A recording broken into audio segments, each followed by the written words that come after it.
مسلمانوں کی حبشہ کی ہجرت اور شعیب بن ابی طالب میں قید ہونا۔ مسلمانوں کو اور ان کے سردار فخر دو عالم صلی اللہ علیہ وسلم کو جب کفار سے تکالیف پہنچتی ہی رہیں اور آئے دن ان میں بجائے کمی کے اضافہ ہی ہوتا رہا، تو حضور اکرم صلی اللہ علیہ وسلم نے صحابہ کرام رضوان اللہ علیہم اجمعین کو اس کی اجازت فرما دی کہ وہ یہاں سے کسی دوسری جگہ چلے جائیں، تو بہت سے حضرات نے حبشہ کی ہجرت فرمائی۔ حبشہ کے بادشاہ اگرچہ نصرانی تھے اور اس وقت تک مسلمان نہ ہوئے تھے، مگر ان کے رحم دل اور منصف مزاج ہونے کی شہرت تھی۔ چنانچہ نبوت کے 5ویں برس رجب کے مہینے میں پہلی جماعت کے 11 یا 12 مرد اور 4 یا 5 عورتوں نے حبشہ کی طرف ہجرت کی۔ مکہ والوں نے ان کا پیچھا بھی کیا کہ یہ نہ جا سکیں، مگر یہ لوگ ہاتھ نہ آئے۔ وہاں پہنچ کر ان کو یہ خبر ملی کہ مکہ والے سب مسلمان ہو گئے اور اسلام کو غلبہ ہو گیا۔ اس خبر سے یہ حضرات بہت خوش ہوئے اور اپنے وطن واپس ہو گئے، لیکن مکہ مکرمہ کے قریب پہنچ کر معلوم ہوا کہ یہ خبر غلط تھی اور مکہ والے اسی طرح بلکہ اس سے بھی زیادہ دشمنی اور تکلیفیں پہنچانے میں مصروف ہیں، تو بڑی دقت ہوئی۔ ان میں سے بعض حضرات وہیں سے واپس ہو گئے اور بعض کسی کی پناہ لے کر مکہ مکرمہ میں داخل ہوئے۔ یہ حبشہ کی پہلی ہجرت کہلاتی ہے۔ اس کے بعد ایک بڑی جماعت نے جو 83 مرد اور 18 عورتیں بتلائی جاتی ہیں متفرق طور پر ہجرت کی، اور یہ حبشہ کی دوسری ہجرت کہلاتی ہے۔ بعض صحابہ نے دونوں ہجرتیں کی اور بعض نے ایک۔ کفار نے جب یہ دیکھا کہ لوگ حبشہ میں چین کی زندگی بسر کرنے لگے ہیں تو ان کو اور بھی غصہ آیا اور بہت سے تحفے تحائف لے کر نجاشی شاہ حبشہ کے پاس ایک وفد بھیجا، جو بادشاہ کے لیے بھی بہت سے تحفے لے کر گیا اور اس کے خاص اور پادریوں کے لیے بھی بہت سے ہدیے لے کر گیا۔ جا کر اول پادریوں اور حکام سے ملا اور ہدیے دے کر ان سے بادشاہ کے یہاں اپنی سفارش کا وعدہ لیا، اور پھر بادشاہ کی خدمت میں یہ وفد حاضر ہوا اور بادشاہ کو سجدہ کیا اور پھر تحفے پیش کر کے اپنی درخواست پیش کی، اور رشوت خور حکام نے تائید کی۔ انہوں نے کہا کہ اے بادشاہ، ہماری قوم کے چند بے وقوف لڑکے اپنے قدیمی دین کو چھوڑ کر ایک نئے دین میں داخل ہو گئے، جس کو نہ ہم جانتے ہیں نہ آپ جانتے ہیں، اور آپ کے ملک میں آ کر رہنے لگے۔ ہم کو شرفائے مکہ نے اور ان لوگوں کے باپ، چچا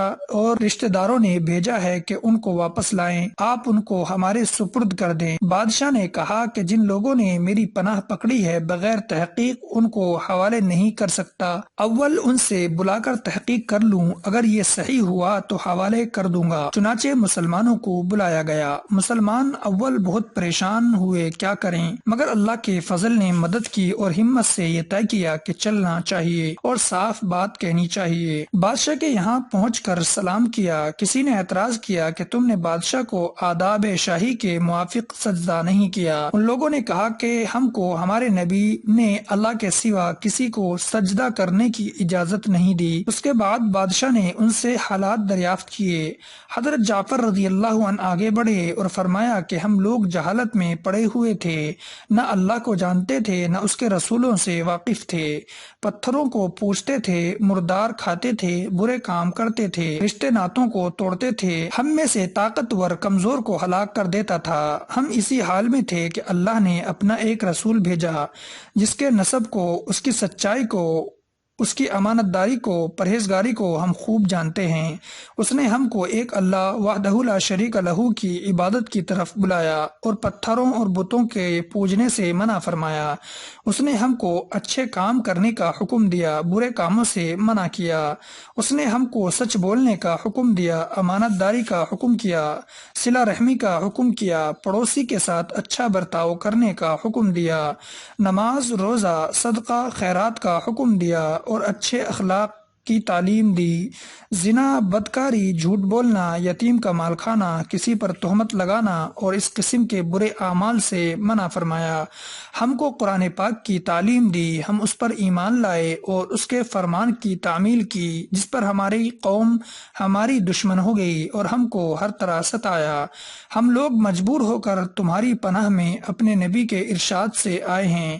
بادشاہ نے کہا اچھا جو قرآن تمہارے نبی لے کر آئے ہیں وہ کچھ مجھے سناؤ۔ حضرت جعفر نے سورہ مریم کی شروع کی آیتیں پڑھیں جن کو سن کر بادشاہ بھی رو دیا اور اس کے پادری بھی جو کثرت سے موجود تھے، سب کے سب اس قدر روئے کہ داڑھیاں تر ہو گئیں۔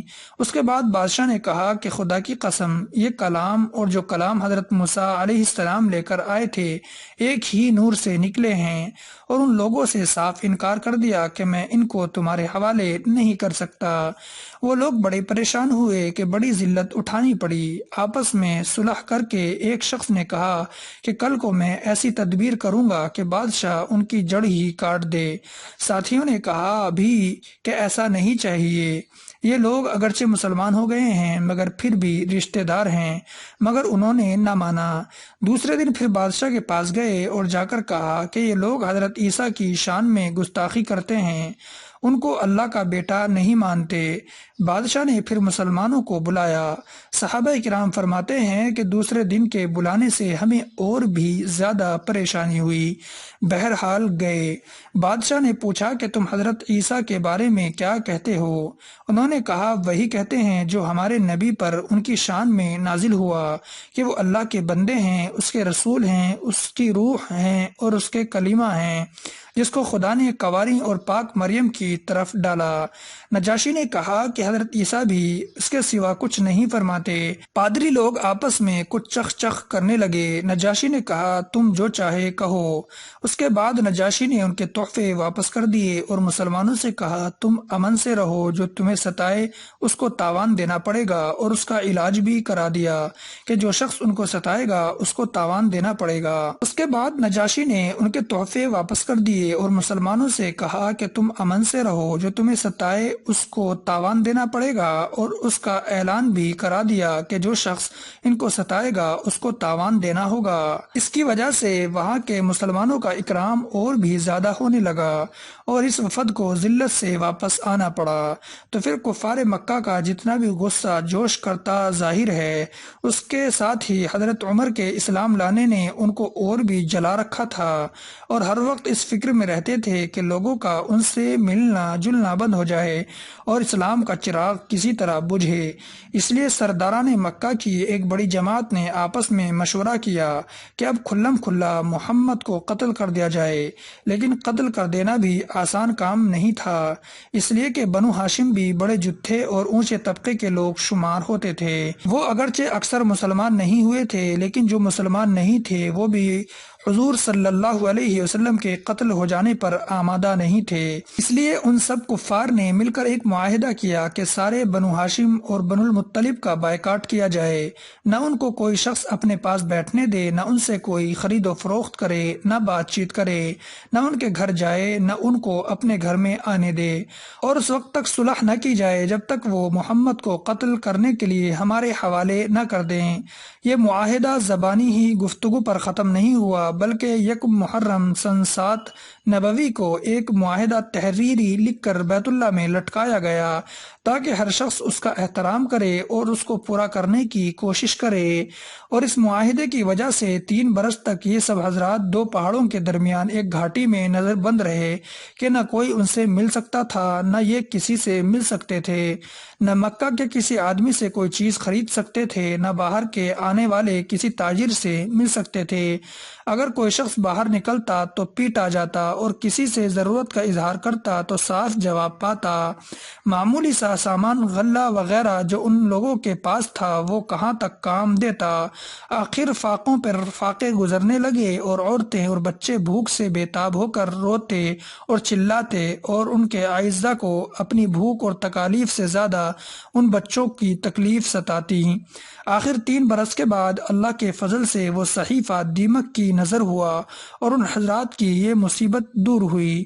3 برس کا زمانہ ایسے سخت بائیکاٹ اور نظر بندی میں گزرا، اور ایسی حالت میں ان حضرات پر کیا کیا مشقتیں گزری ہوں گی وہ ظاہر ہے، لیکن اس کے باوجود صحابہ کرام رضی اللہ عنہم اجمعین نہایت ثابت قدمی کے ساتھ اپنے دین پر جمے رہے، بلکہ اس کی اشاعت فرماتے رہے۔ سامعین، فائدے کے طور پر یہ بھی سنیں، یہ تکالیف اور مشقتیں ان لوگوں نے اٹھائی ہیں جن کے آج ہم نام لیوا کہلاتے ہیں اور اپنے آپ کو ان کا متبع بتلاتے ہیں، اور یہ کہتے ہیں کہ ہم ان سے محبت کرتے ہیں اور سمجھتے ہیں ہم لوگ ترقی کے راستے میں باب میں صحابہ کرام جیسی ترقیوں کے خواب دیکھیں، لیکن کسی وقت ذرا غور کر کے یہ بھی سوچنا چاہیے کہ ان حضرات نے کیسی کیسی قربانیاں دی ہیں اور ہم نے دین کی خاطر، اسلام کی خاطر، مذہب کی خاطر کیا کیا ہے۔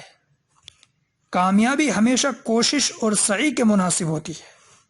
ہم لوگ چاہتے ہیں کہ عیش و آرام، بددینی اور دنیا طلبی میں کافروں کے ساتھ چلیں اور اسلامی ترقی ہمارے ساتھ ہو، یہ کیسے ہو سکتا ہے؟ سامعین، یہ تھا واقعہ جس سے ہم کو پتہ چلتا ہے کہ مسلمانوں پر کیسی کیسی مصیبتیں آئیں، کیسی کیسی پریشانیاں آئیں۔ یہ سمجھ لیجئے یہ مسلمانوں پر 3 سال کا لاک ڈاؤن کر دیا گیا تھا۔ اللہ سے دعا کیجئے کہ اللہ رب العزت ہمیں مذہب اسلام کی عظمت کو سمجھنے کی توفیق عطا فرما دے۔ السلام علیکم ورحمۃ اللہ وبرکاتہ۔